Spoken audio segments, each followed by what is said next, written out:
welcome into another edition of the Sunbelt Syndicate with you from the first kick to the last pitch. And as you can see, we have a special guest with us today, a Chanticleer legend. Not someone on the field, but someone that brings all the energy to the stands. He's bright, he's yellow, he's full of potassium, and maybe the most famous fruit in all of the Sunbelt. Please welcome to the show the Coastal Carolina Banana Man, Cody Tudor. Very happy to be here. Very happy. We're happy to have you, sir. For those that are unaware, we had a little post go viral after we went to, well, I specifically went to the Coastal Carolina versus Clemson baseball game. At the time, was a top 25 matchup. Coastal got the better of Clemson. But I think the biggest thing that's come out of that game, Cody, was the clip that I took of you heckling the, I guess, bullpen of Clemson Tigers while number 42. Do we know the name of number 42, by the way? Did we? Michael Gillen. Yeah. I tagged him in my my Instagram post. I would, if I know he's not watching. If he happens to see anything, I would like to apologize for tagging you in that, but it was funny. You should not apologize for that at all. Not apologizing, actually, just saying it to. Yeah, you should never apologize for that. It was good fun. It was clean. We even saw, while I was there live, I saw the Clemson players cracking up multiple times. They were dying. It was amazing. Not just at that time, too. I mean, you guys had other stuff that had them chuckling and laughing. There was other people that had said some other things. Very little, if anything, really crossed any line. I know maybe somebody had spilled a drink, I guess possibly spilled it on purpose. That was not part of your guys' group, not a part of where we were standing. He got kicked out immediately. So when absolutely, I want to be clear with everyone who says that, heckling's not fun or something. I guess I don't know. I don't understand that part. As long as you're not going overboard and getting real personal with people. Exactly. They do have cops around the area. They make sure people aren't going overboard with throwing. If you throw anything down there, you're out. If you cross the line with the language, they might, depending on what it is, they might kind of come warn you. But otherwise, they're also kicking you out. They came over and warned everybody multiple times. Just say, keep it clean and we got no problems. So as much as some people didn't like the interaction, which was very few, by the way, but I do want to say that Coastal does a great job of keeping it clean and keeping it fun as best they can. Obviously, they can't control people's actions until after they happen. But Cody's not one they have to really worry about. They were over there rizzing it up with him and, talking to him and having a good time. So, man, I'll start the first one off. Like, where did the suit come from? How did it all get question for Marv real fast, if I can ask. Yeah. Did you get an invite? To the Coastal game? Yeah. I did. I declined. You got I did get an invite. I had it was either out of town work function or that's all I needed to know. Thanks. So, our subject, Dom. You should. Sorry, Cody. I was just trying to figure out where I ranked on the totem pole here. You're obviously number 3. So okay. Yeah. Go ahead, buddy. Hey, sometimes it happens. No, it happens all the time around here. But yeah, with the suit, it's actually one of the things I get asked about the most. But shout out to one of my former roommates from freshman year. He's the best. His name is Richie, and he left to go to a different school. He left us, his best friends, to go with his girlfriend. And while I do respect him for it, I will never forgive him. But we were helping him clean out all of his stuff, and he had a banana costume in his closet. And I was like, "Hey, man, are you ever gonna wear that?" And he was like, "Absolutely not. Like, if you want it, you can have it."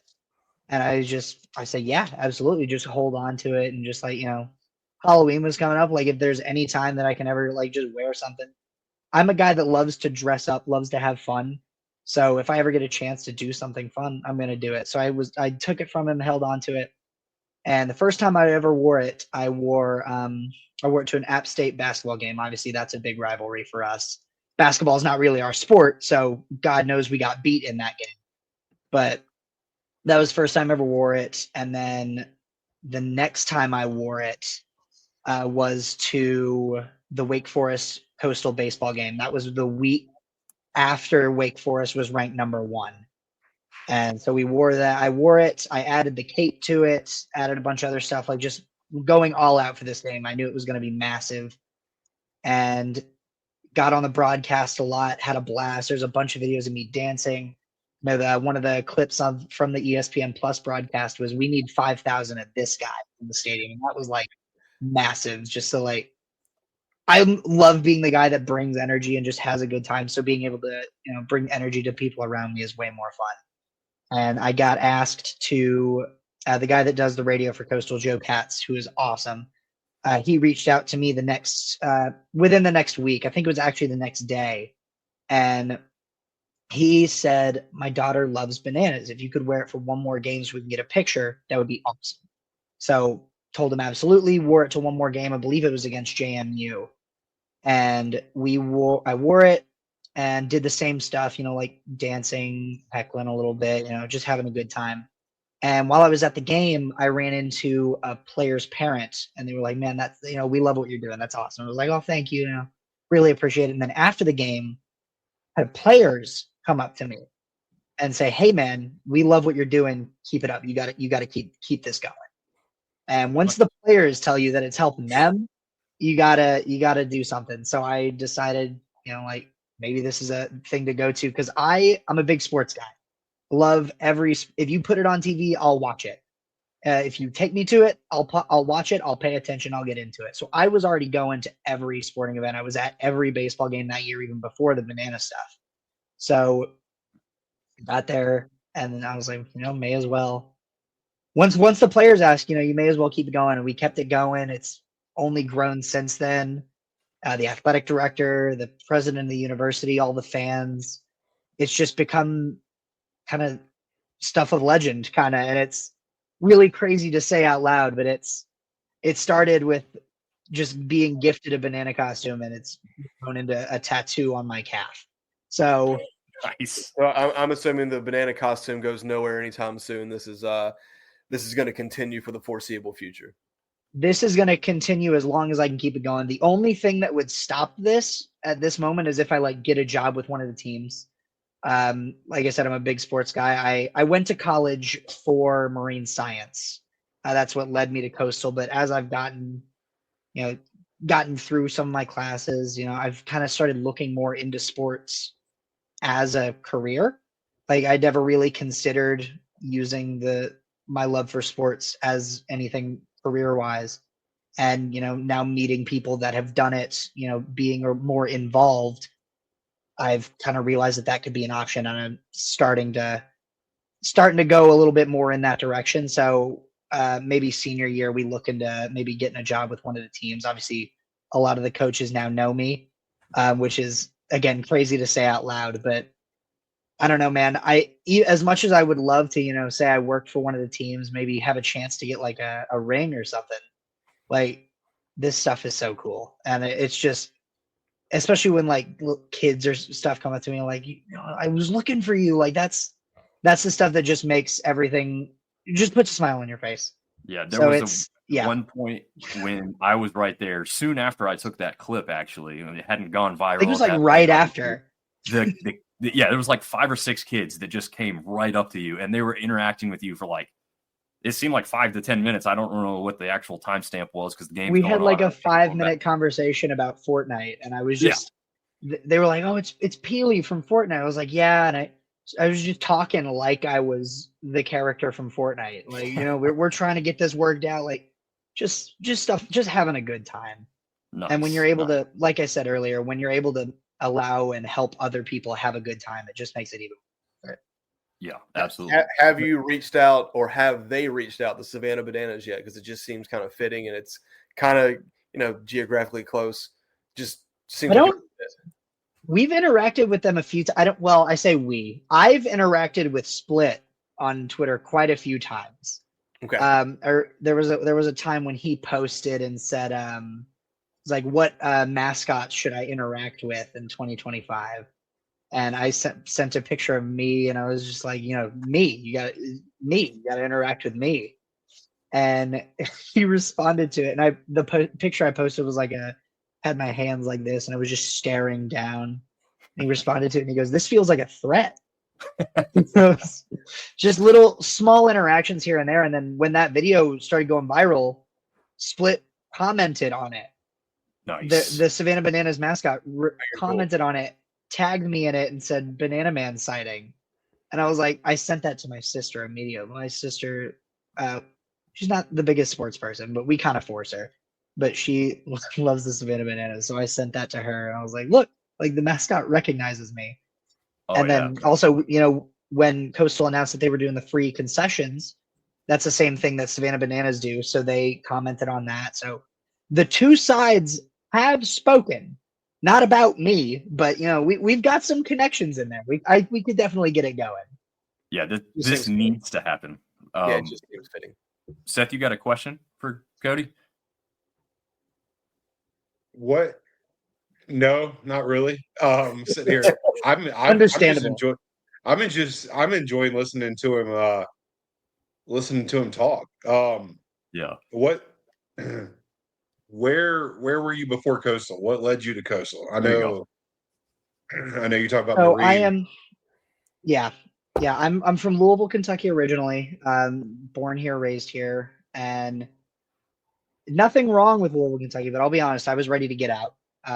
Since when I was 6 years old, I saw the movie Dolphin Tale, and immediately decided that marine science was what I wanted to do. I've been working towards it since I was 6 to then, and I remember they have this thing called the academic common market for colleges, and it's basically just if the state that you live in doesn't have the program that you are looking for, you can get in-state tuition at certain schools. Kentucky is obviously very inland. We have the Ohio River. That's about it. And a couple creeks here and there, but not a lot of marine stuff going on. So none of the colleges in the state have a marine science program. So we started looking on this list, and me and mom was obviously a little more into it than I was. I wasn't really. I still do. I hate like stressing over stuff. So whenever that was a big question, mom was like, we got to look at this. I was just like, I really don't want to. It's so much pressure to pick the right place, and they ended up finding me. So I was sitting on the couch watching Sports Center, watching ESPN before a big Saturday of college football. And this was in 2020 when Coastal was having their undefeated season. So they got a segment, they got featured, and I saw the field, and I went and I went, oh my God, that's awesome. And I went and showed Mom. I was like, Mom, you got to come look at this. It's like, look, they have a teal football field. Like, that's insane. That looks so cool. And then she read the name. She was like, I think they're actually on your academic common market list. So we went and I read it. They were on there, and just kind of started doing a little bit more research. And obviously having a good football team was a big starter for me. So they were already high up on the list. And then we just started looking more into it. You got the beach right there. They partially own a barrier island that they do use a lot of research. They have a lot of boats and stuff that they do research on the rivers right nearby. And just specifically for that program was awesome. And then just, like I said, right next to the beach, all the placement, all the fun stuff nearby, you really can't beat it. And just, relatively small, relatively cheap, obviously not really, but with how expensive college is nowadays, it's not horrible. So everything just kind of started to add up. And I had originally wanted to go, when I was looking at colleges, I originally picked South Florida, or no, I originally picked Central Florida. And then we realized that's expensive. So I picked South Florida, and then I saw Coastal and never looked back. That was where I picked. It was the only school I applied to. I only went on a tour to Louisville just because my mom begged me to. She was like, please just go on tour to another school just to see. And I went on that tour at Louisville, and I never even felt moved. Like every time that they would tell us something, I was like, Coastal's better than that. Like they would have a game room. They would have, the big thing was parking. because Coastal, while parking is limited at Coastal, that's the one thing that if you ever talk to a student or a faculty member or even alumni, parking is very, very limited. But it's also free parking, so it works out. Louisville was like, it's only like $200 for a parking pass for the whole semester. You know, all these other. This is how it compares to other schools. And I was just looking. I looked at mine's free. Like just all the And there was never. Once I really looked into the school, there was never anything that made me want to go anywhere else. It was just perfect. Yeah, I got to tell Seth that because Seth doesn't like to pay for parking, specifically All for about some free parking, buddy. No one does. No one does. No one does. And I get down there, pretty close to game time, for the Clemson game. And guess what? You guys told me it was kind of a little bit of a walk, but I mean, hell, when you're used to the hills of Boone, North Carolina, and even in Chapel Hill, it was a completely flat from start to finish walk from my truck to the stadium, and I didn't pay a dime. So it was great. I mean, it was like a 5-minute walk at the most, maybe. It wasn't bad at all. It was a beautiful day down there at that point. It was was maybe low 70s at the highest temp, and it was like a nice little breeze, not much wind. Everybody was in comfortable clothing and enjoying it. And speaking of that, you guys absolutely set an attendance mark, the first technical sellout, which I'll be honest, is a little surprising to me that it's the first time. When I heard that, even I was surprised.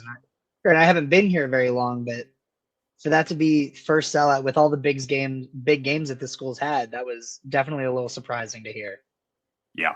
I tell you what, though, and I told these guys I took a video. I know I at least took a photo for them and was like, this place is awesome. I know that we have some great parks in the sunbelt. I'd put Coastals up against anybody for the ambiance and the atmosphere all coupled into one. And you're not just talking about just the structure, although the structure is really cool too. The whole outfield that you can walk all the way around the whole thing, which I did, just to check it all out it's just a really cool setup. It seems like one of those really cool minor league ballparks that you go to and you tell everybody you went to and had a good time at. So it's a great place. Marv, you got any more questions? I got a couple rapid fire questions for you real quick. Are you superstitious? Very superstitious. Absolutely superstitious. 11-game win streak. Have you washed the suit? Well, here's the problem. You can't wash the suit. Oh, The suit does not go in the washer or dryer. So I kind of let it ride. And have you soaked it in the bathtub with baking soda? I guess that's going to lead into my next one. How bad does that thing stink right now? It is not great. We will put it that way. I douse it in Febreze quite often, but safe to say this one is on its last leg. Basically, what I do is I just go buy a new one. So first semester I had the same one. I had that one, and then the next semester. Okay, so that is not the original banana suit. Not the original one. No. This is number 3, I believe.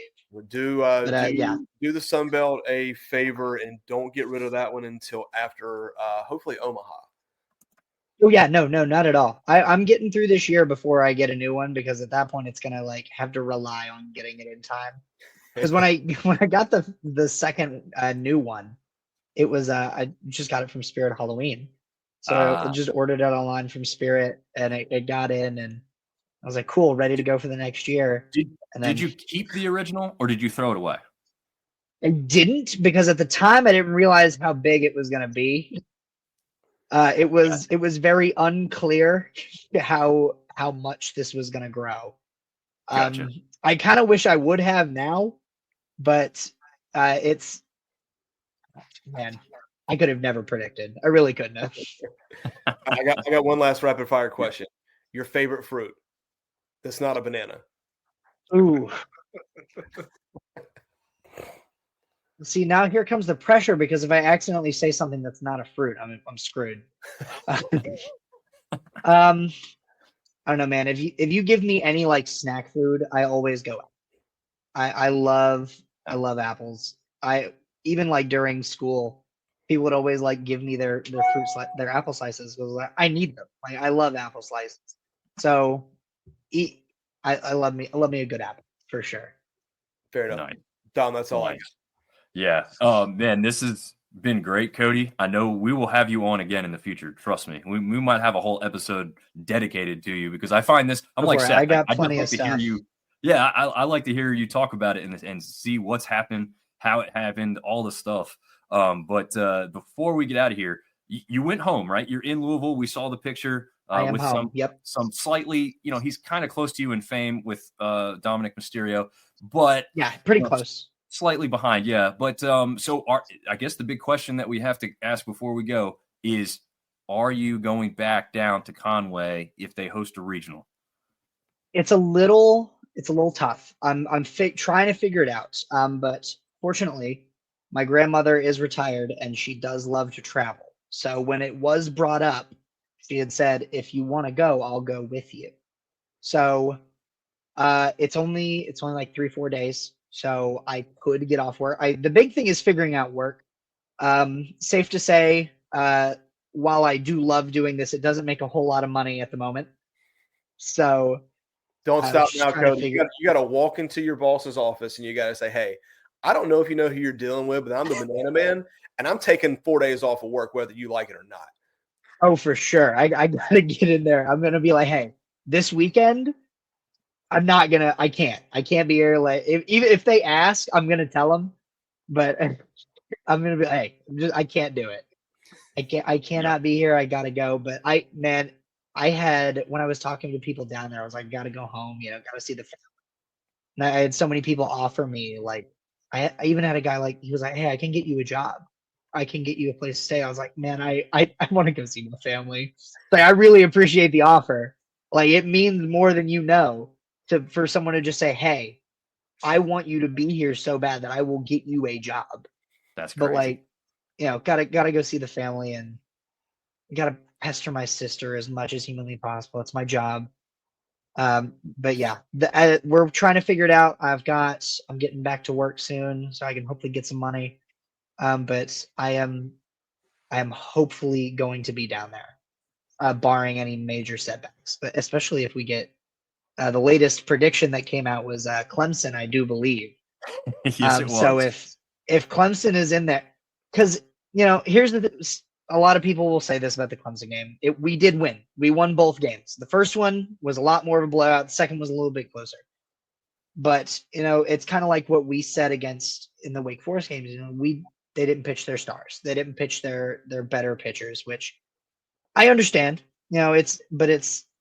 Can't complain about that. But like, I would love to see a series where both teams are at full strength, and not a series, but a couple games where both teams are like, this is do or die. Because sometimes you play those games in the middle of the season. Like when we played Wake Forest, being a fan, it was horrible because Wake Forest run ruled us both games, and we would watch the games and we would bring in. It would be super close, and we would bring in back of the bullpen guys. And that's no offense to them. That's not saying that they're like horrible. They're way better than I am. But when you're playing a Power 5 team like that, or a Power 4 team, like you want to throw your big guys, especially when they were ranked at the time. Yeah. Like such a big name school, like you really wanted to put more effort in, and people are like, "Oh, Clemson didn't pitch their start." Like, it doesn't matter. You got to, if you want to win a game, you got to go out and act like you want to win that game. But I would love to see one, if not two games where both teams are like, this is the game. Like, if we can't throw this, we can't blow this. We need this. I just think it would be awesome. Yeah, I think we'd all be there too. We all have talked about, the conference tournament has seemed to be a little tougher to make it work for all of us, especially because it spans so many days. It's like, where do you go? Yeah, it's just so, especially with, that's just, I was joking with my mom, not even joking, but she probably thinks I was joking. I was like, if we go to Omaha, I will be attending one way or another. I'm going to email the athletic director. I'm going to tell him, I'm going to say, "Hey, please get me a hotel. Please, like, if you all can provide anything, get me a hotel, get me some tickets. I know you all at least somewhat want me there." Or at least I'm going to tell them that they do. Just see if I can get anything. But like, hey, you guys can get me a ticket and a place to stay. I'll drive. I will drive the 10 hours because I drove 10 hours home. It's only 10 hours there. Like, I've done it before. I can make this work. Yeah. So but it's so many days, and it's like it's just like, you go for first couple games, then you got to go home, and then it's like but like if we go to we go to a final, I'm gonna be there. Like I will drive back up there. I don't. Yeah. That's a whole lot harder to work on. Once in a lifetime experience. Yeah, for sure. I want to go so bad. I've watched it religiously for so many years. Like even when I didn't, when I didn't even know that Coastal existed, because I wasn't really watching that religiously in 2016. Like around 2018 was probably when I started like really getting into college baseball. And it was just like, man, every game is electric. It doesn't matter who's playing. It doesn't matter what it is. Every game is just the loudest thing I've ever seen. And I would give anything for the opportunity to. Yeah, man. Well, whatever we could do to tweet or message someone to help that, we will certainly do it. We hope to see you at a Coastal Regional because we hope to be there as well. But Absolutely. Cody, thank you so much for jumping on the show. Like I said, I want to see more and hear more from you later. So don't go too far from us, and we will see you at the baseball stadium at some point in the near future for sure. Sounds good, guys. Thank you so much. Cody. Thanks, Cody. Man. All right. Oh, look, Seth, you're front and center, man. Where's your As I banana should costume? Seth, you got to get one of those. What's that? Banana costume. Yeah. Obviously. Yeah. Yep. I like it. It's man, whatever, dude. It's that's how legends are born. Yeah. He's such a good dude. Like I said, he's interacting with the kids that come up to him. He didn't act like he was too good or too cool for anybody when I was there. The whole crew loves him. I mean, the whole stadium loves him. It's just what it is, right? It's normal for them. They have a good time with it. He's a really good fan in general because not only is he's not in it just for him. Like he didn't just pester the bullpen. He was cheering the guys all the way from, behind home plate when he was there. So just great stuff. A fan through and through, and obviously has some fun and does some funny stuff with it too. So it's great. Ben throwing a little shout out here. Coastal has a better atmosphere than the Razorbacks, and we know how good the Razorbacks have been in baseball over the years. So that's a pretty cool thing to hear. I said when I was there, absolutely electric environment. Obviously the sellout helps that, but there was just people having a party. What App State has done in football and others are doing, JMU is going to be, in that pedestal. I know Coastal's there with football, especially for the bigger games that, I've been to one of those there. Phenomenal place to see a game. And their football stadium, I shook the AD's hand while I was out there, and he's telling me all the stuff they're going to do. The indoor practice facility is done, and it's almost completely open now. The team may even be using it by this point. I'm not quite sure. But yeah, they've got all kinds of plans to renovate that place and make it even better. He's going around too, not just people like Cody. The AD was walking and talking to anybody and everybody he saw. I was trying to catch up with him, and he kept going over to other people and shaking hands. So they've got a really cool atmosphere. They're very fan-friendly, family-friendly that I saw. I mean, obviously there's people drinking and things can happen when those situations happen. But for the most part, I didn't really see anything crazy or nefarious out of the crowd there. So all the way around, A+ marks to Coastal and their fan base for that game, that atmosphere, what they continue to do for the baseball aspect of thing. And speaking of the baseball aspects, let's jump in here and show everybody. I guess I had the best week ever. I put this graphic out and I had some mistakes. So Marv, you could talk about that because I incorrectly gave you credit for both of us incorrectly for ODU over JMU. I don't know what I was doing, but did you see that? I did not notice that. Okay. I think this is actually the first time I've seen the graphic since you put it up. You can make all the mistakes you want, my friend. I'm 4 games up. So what a week. That was a tough week for me. It was a tough one. Shit. You got 1 right. I got 1 right. Dom got 3. Wow. Yeah.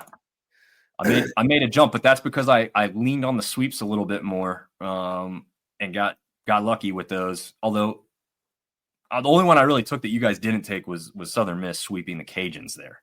So technically, really just got lucky on the one.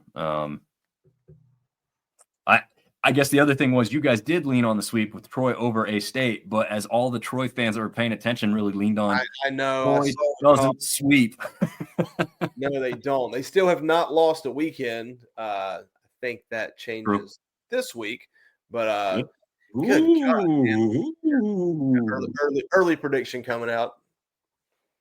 Yeah. Okay. I like it. I don't know if there's really much else to talk about there. I guess we were all wrong with Texas State taking out Georgia Southern, though. That one went the other way. It did. Who I don't know. Obviously, not all of us fooled. Well, I think we saw the history of what Texas State had done throughout the regular season. Not great in weekend series, so maybe that's what we should have been focusing on. But we had seen what they were capable of beating big, highly ranked teams in the state of Texas specifically.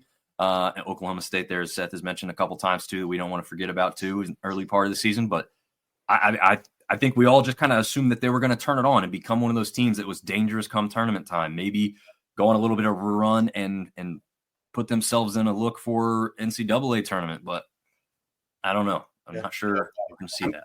I'm surprised the mayor of Huntington here, Seth, hasn't commented on Marshall's sweep quite yet. Yeah. No. I've been out of pocket with college baseball this past week, but as it has been for the last 2 months, or a month and a half, it's a 3-team race, man. Yep. 3-horse race at this point, and I'm going Golden Eagles on this one, buddy. Going Golden Eagles. I think we were all so hopeful that somebody would separate themselves, right, and become that fourth team that could, sneak into a regional. But I don't see it, not at all. No, I don't see it either. I think the door's closed. I don't think. Well, don't say it's closed. I mean, obviously, somebody outside the top three would have to win the conference tournament, but there will be no fourth at-large bid. That's for sure. Yes, the door is closed for an at-large bid. But I'll be honest. I don't. And Schultz, locked on guy, to his credit, says something I fully agree with. You guys probably do too. If anybody outside the big three wins this thing, I'll be shocked. Not just a little surprise. No, I'd be shocked if anybody has the consistency, the pitching, the hitting that any of those top three teams have to beat them enough times in the tournament to make a run. Yep, I'd agree with that 100%. I could see any team beating them once. Yes. I don't think I can see multiple teams beating them more than one time, right? Like, especially because the teams that are going to be further back will have to play more games. So your top three are going to have the extra arms and won't have the wear and tear. So, I would be shocked.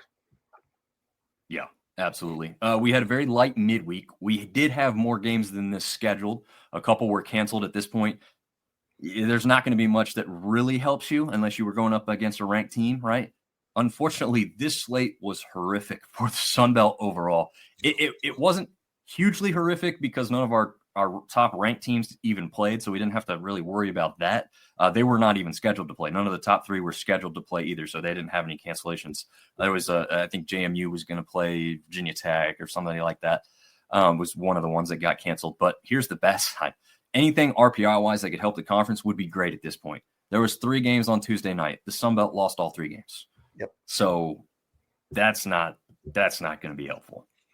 I don't really know how much there is to say. I mean, Texas Rio Grande Valley beating Texas State isn't shocking. They are a better team statistically, RPI wise, all that stuff. So that one's not really a surprise. I guess the other ones aren't shocking, but again, you hope they pull them out, right? Yeah, I mean, we've made the comment all year. You don't play Texas State on the midweek. You would have thought that, and they've been competing for the Texas championship, which I don't think anyone else realizes that they're playing for that. But would have liked to see them take that game. La Tech's a good program. Georgia Southern, I don't know, nothing too shocking. Yeah, I mean, Kennesaw State, to their credit, has been a pretty good baseball program routinely. So it's not. Again, all of those schools are not like, oh, I can't believe you lost to this school. I mean, they're all, perennial teams that you've heard of and have made some noise, especially UT RGV this year. I mean, that's probably the best of those 3 right there. So, yeah, the last little effort to make the RPI as the conference go up a little bit, unfortunately, fell a little bit, but not too great, I guess. So not too big of a hit. That was the only slate. Now we'll jump into the standings because this is what's important at this point. We have 3 ranked teams within the top 25 still. Go ahead, Seth. Talking about, and we've talked about it the last few weeks, but there are only 3 teams, like David had said as well, but there are 3 very, very solid teams.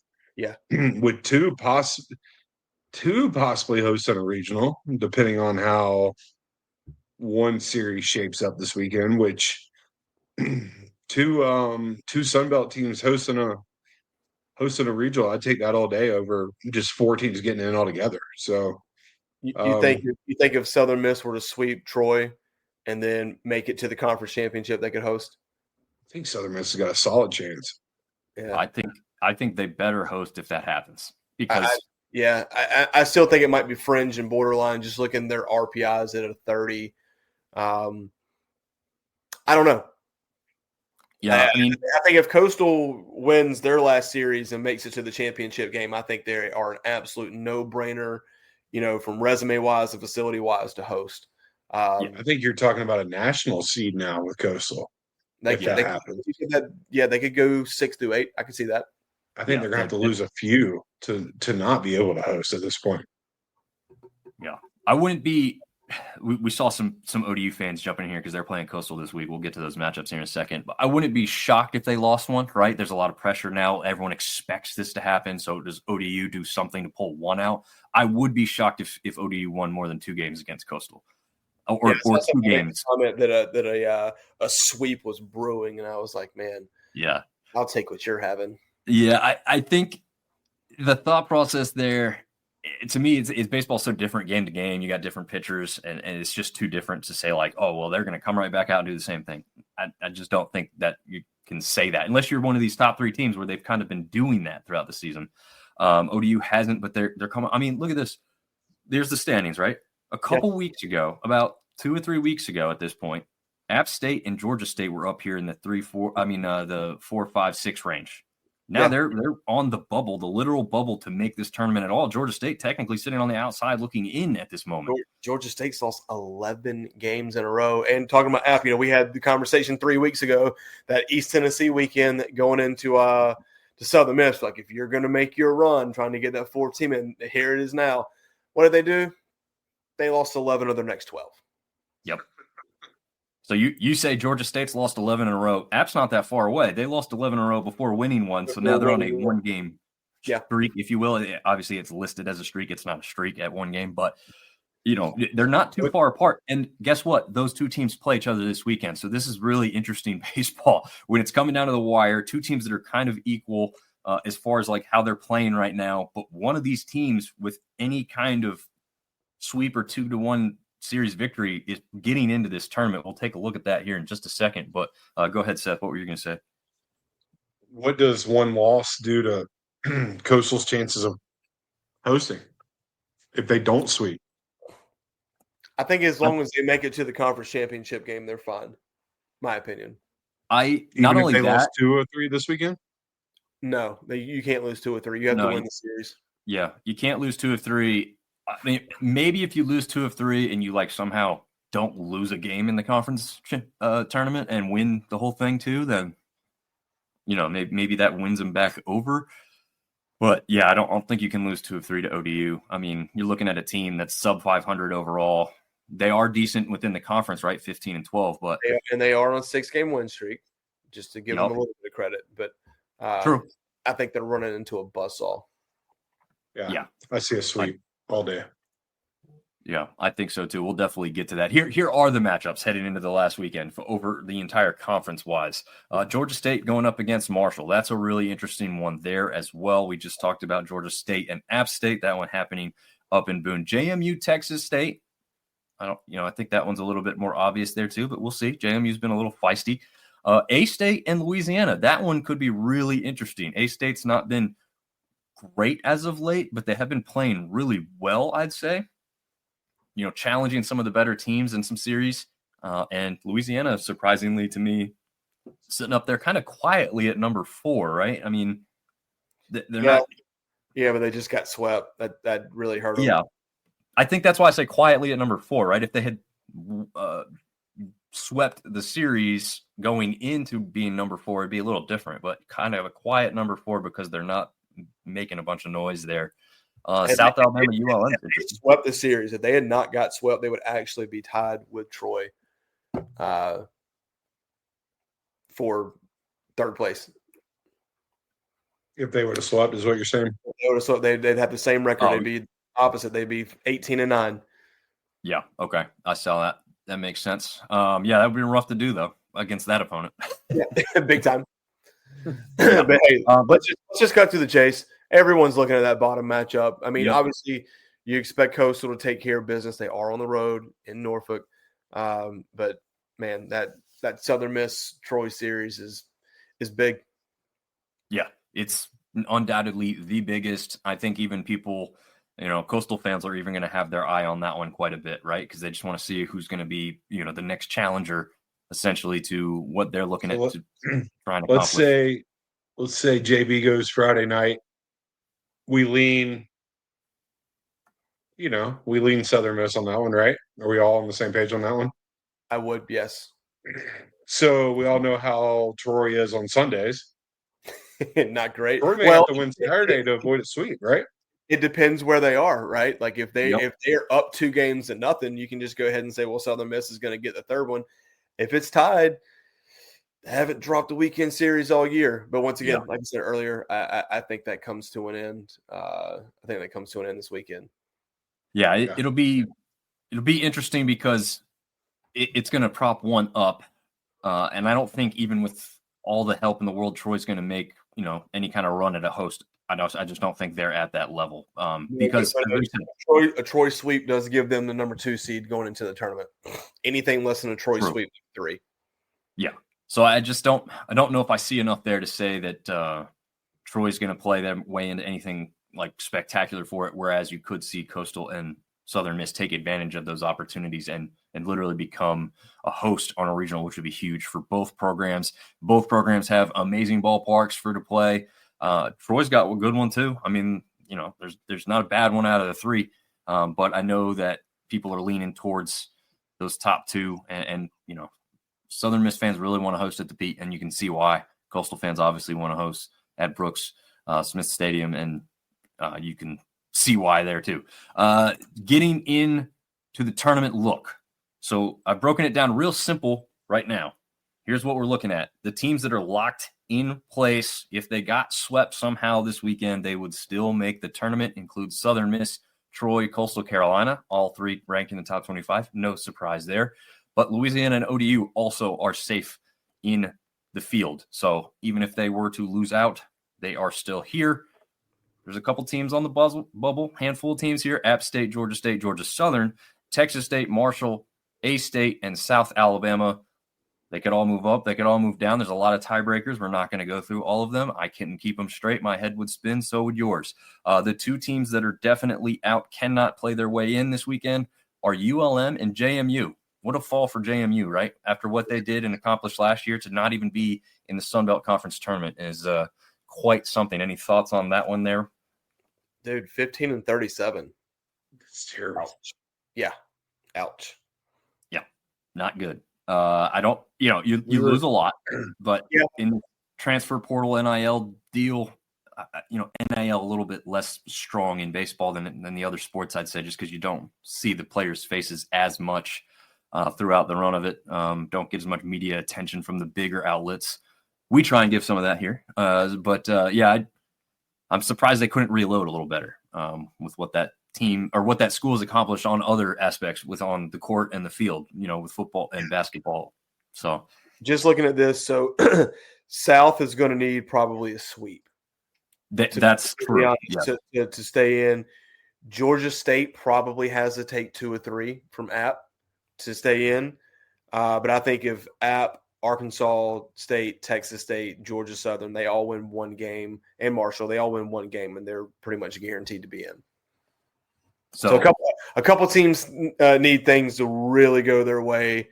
Everybody else just needs to win 1. Yeah. So I did kind of what you just did there, Marv. I did it a little bit earlier. I I guess I'm leaning on my expertise here without input from you guys, but I predicted the teams that would be in, obviously the ones we already mentioned that were locked in, plus Georgia State, App State. So I didn't have anybody in that one sweeping each other. Okay. I think both of those teams could battle it out enough that one win could get both teams in. So that's interesting. Texas State getting in. I have them getting in. Because of their last opponent being James Madison, I would expect them to at least win 2, but I could see them winning 3 and making it real unquestionable.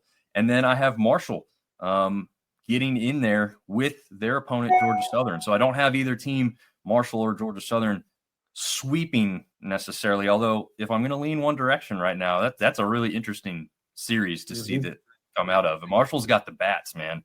But we know what Georgia Southern just did to Texas State this past week. So I would slide Georgia State to out, in my opinion. South Alabama, we say that they need to win. They have ULM coming up. So if you think they could get 2 out of 3, who's Arkansas State play?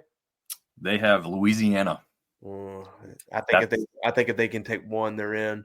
I would probably slide, me personally, I would slide Georgia State over. Put Arkansas State in. Yeah, I'd put South Alabama in. What I would do is just switch South Alabama and Georgia State. Could see that. I could see that. I mean, I had some question marks when I did it, and it's hard. Go ahead. It's just hard to predict because you're not predicting one series. You got to predict like 5 different series. Yes. That's what, because like I was looking at it and going, okay, well they would be here, and then they would jump them because of this. So anyway, I went one step further with this thing. So I predicted some seeding out of it with what I had devised. Again, this is going to be split. It looks a little funky on screen for those that are watching. I have the top 6 kind of to the left side because those ones are all locked in. They're getting at least 2 games, so they can afford to lose a game and still continue in the tournament. All the teams on the right side, 7 through 10, they get 1 shot. 7 plays 10 and 9 plays 8. So you get 1 shot to win and get yourself in. That's kind of the buy-in, the single elimination aspect of the tournament. So I had Georgia State barely sneaking in at 10. I expected them to get at least 1 victory over App State in Boone this weekend. I think they have enough of the bats. And we've seen the App State with the pitching aspect. Could they let one get away? I think so. We'll see what happens there. Georgia Southern at 8, App State at 9. So those 2 teams that just match up kind of they wouldn't face off against each other, interestingly enough, but you could have a technical rematch pretty quick there.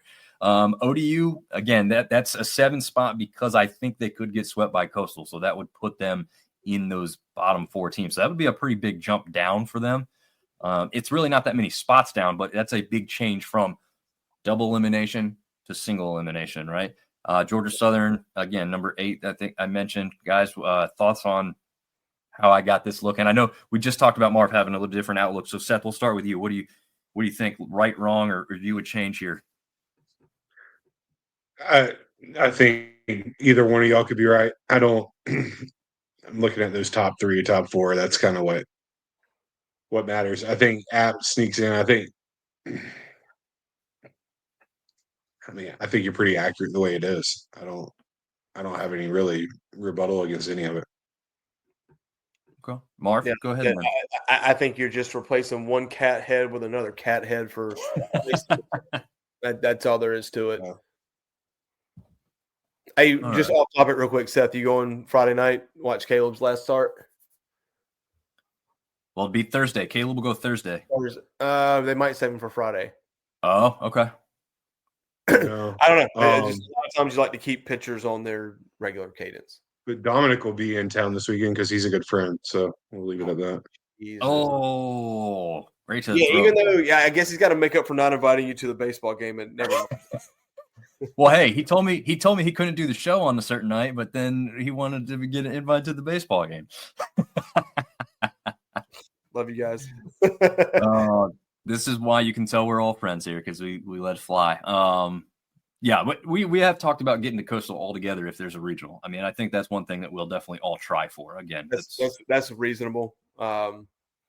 And heck, I could probably even hook us up with a free place to stay. There you go. And it's really drivable for all of us compared to the conference tournament, which again happens mostly throughout the week.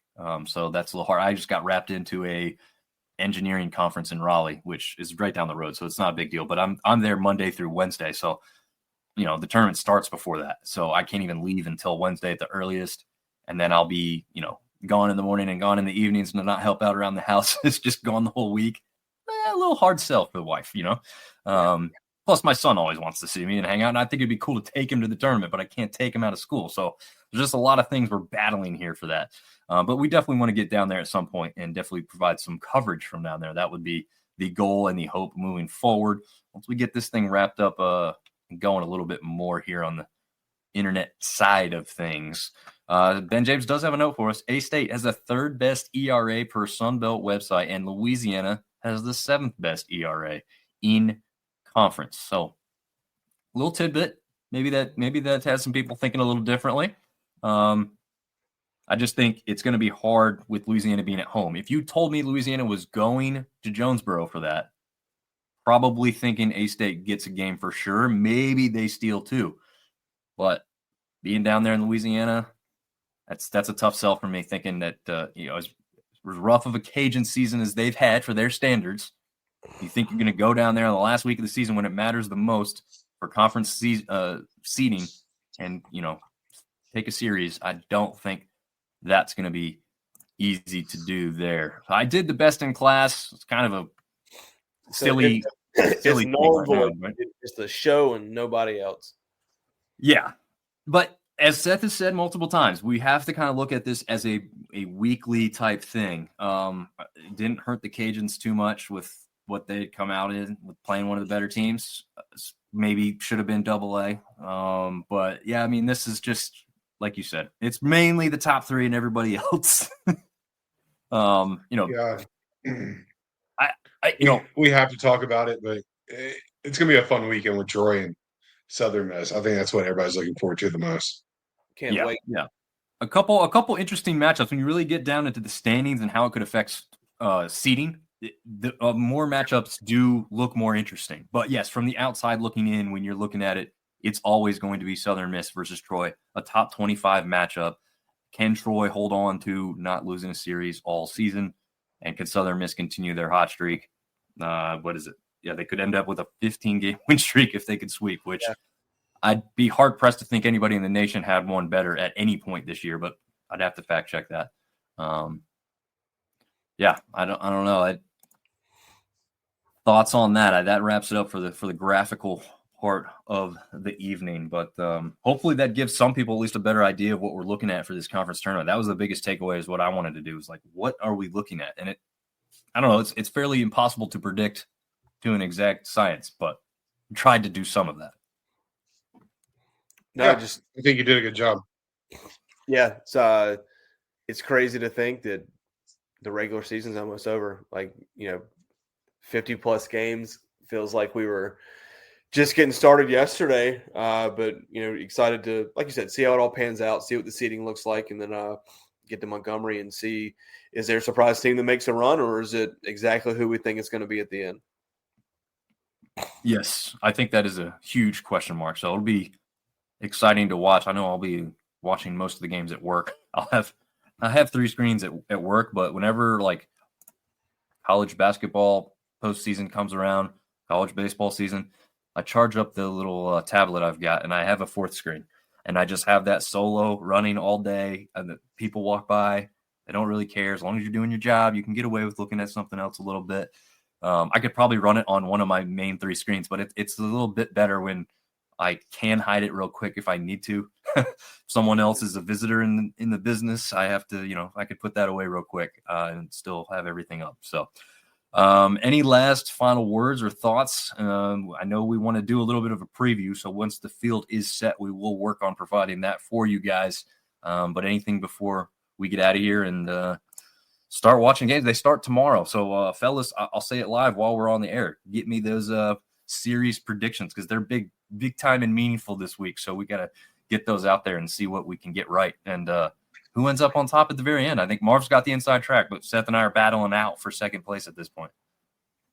I think. Yeah, Do you have last year's standings? I could probably find it. I don't have it like in front of me or anything. I could pull up real quick, probably, but Yeah, I I'd can love look for at you. I'd love for you to find them because I think I'm about to be back-to-back champions on you boys. Oh, you know what's interesting though? You know what's interesting when I've crunched the series about just winners and losers, Oh, not that's how we play this game, Dom. I know, but it is interesting how much it changes. Seth is like a master at that one, but he struggles with the series accuracy. We all have but- some readers. We all struggle with that. Yeah, that's true. It's true. So I'm surprised that I've gotten anywhere close to the two of you because I started off pretty far behind in this. So, and next week I think we're going to have our Sunbelt Syndicate, our picks for Conference Player of the Year, Pitcher of the Year, And freshman of the year. Yeah. yes, Newcomer of the- we'll be yeah. giving out awards. Unfortunately, they don't come with any NIL deals or prize money. So there isn't any of that. But to begin with. yeah, there's like a graphic that these guys could save to their phones and be like, at one time I was the biggest thing in the sunbelt syndicate. We should have Fanplex Graphics make them something and send it to them. Yeah. Ooh, that would be good. That would be good. I might have to make a contact there and see what's going on these days. So, stay tuned for any of the extra stuff once tournament time is right here around the corner. We'll see what happens and how everything gets finalized. Until next time, we'll see you guys later. See y'all.